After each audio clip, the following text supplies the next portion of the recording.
Hello മക്കളെ, 3 മാർക്കിന്റെ question ആയിട്ടാണ് സാറ് വന്നിട്ടുള്ളത്. വളരെ ഇമ്പോർട്ടന്റ് ആയിട്ടുള്ള ഒരു ടോപ്പിക്കാണ്. ഇവിടെ നോക്കണേ, ഒരു സർക്കിളിലെ ഈ ആംഗിൾ ഇങ്ങനെ തന്നിട്ടുണ്ടാവും. ഈ ആംഗിൾ ഉള്ള ഭാഗത്ത് ഡോട്ട് വരാനുള്ള സാധ്യത നോക്കാതെ ഇങ്ങനെ ഡോട്ട് ഇട്ട് കഴിഞ്ഞാൽ എത്ര ഉണ്ടാവും എന്നുള്ള ചോദ്യങ്ങൾ വരാറുണ്ട്. ഇവിടെ ശ്രദ്ധിച്ചോളുക, ഇവിടെയുള്ള ആംഗിൾ ആണ് വളരെ ഇമ്പോർട്ടന്റ്. നമ്മൾ ആദ്യം മനസ്സിലാക്കേണ്ടത് 316 ഇവിടെ തന്നിരിക്കുന്ന ആംഗിൾ കൊണ്ട് നമ്മളൊന്ന് ഡിവൈഡ് ചെയ്യാം. അപ്പോൾ നമുക്ക് കിട്ടുന്ന ആൻസർ 3 എന്നാണ്. എത്രയാണ്? 316 120 ആയതുകൊണ്ട് 120 ഡിവൈഡ് ചെയ്യുമ്പോൾ 3 എന്ന് കിട്ടി. അതിനർത്ഥം ഈ 120 ഡിഗ്രി 3 കഷ്ണമായിട്ട് ഈ സർക്കിളിന് ഇവിടെ 120 ഡിഗ്രി ഉണ്ടാവും, ഇവിടെ 120 ഡിഗ്രി ഉണ്ടാവും. ഇങ്ങനത്തെ 3 കഷ്ണമാക്കി ഡിവൈഡ് ചെയ്യാമെന്നാണ് ആ ഒരു കോൺസെപ്റ്റ് അവിടെ പറയുന്നത്. അവിടെ 120 വേറെ നിങ്ങൾക്ക് വേറെ എവിടെയെങ്കിലും 60 തന്നാൽ നിങ്ങൾ 60 കൊണ്ട് ഡിവൈഡ് ചെയ്യണം. എന്തിനാ 316 60 കൊണ്ട് ഡിവൈഡ് ചെയ്യണം? അങ്ങനെയാണെങ്കിൽ ഞാൻ ചോദിക്കട്ടെ, ഇതിൽ 3 ഈക്വൽ പാർട്ടായിട്ട് ഇതാ ഒരു പാർട്ട് ഇവിടെ ഉണ്ട്, ഒരു പാർട്ട് ഇവിടെ ഉണ്ട്, ഒരു പാർട്ട് ഇവിടെ ഉണ്ട്, ഒരു പാർട്ട് ഇവിടെ ഉണ്ട്. 3 പാർട്ടായിട്ട് നോക്കണേ, ഇതാ ഒരു പാർട്ട് ഇവിടെ, ഒരു പാർട്ട് ഇവിടെ, ഒരു പാർട്ട് ഇവിടെ. 3 ഈക്വൽ പാർട്ടായിട്ട് ഡിവൈഡ് ചെയ്തിൽ അതിൽ ഒന്ന് ഷെയ്ഡ് ചെയ്തിട്ടില്ല എന്ന് പറഞ്ഞാൽ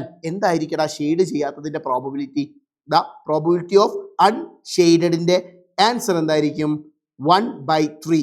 ഷെയ്ഡ് ചെയ്യാത്തത് 1/3. അങ്ങനെയാണെങ്കിൽ ഷെയ്ഡ് ചെയ്തതിൻ്റെ എന്തായിരിക്കും? ഷെയ്ഡ് ചെയ്തതിൻ്റെ എന്തായിരിക്കും? That is 2/3. കാരണം 2 ഭാഗത്ത് ഷെയ്ഡ് ചെയ്തിട്ടുണ്ട്. സെറ്റ് അല്ലടാ?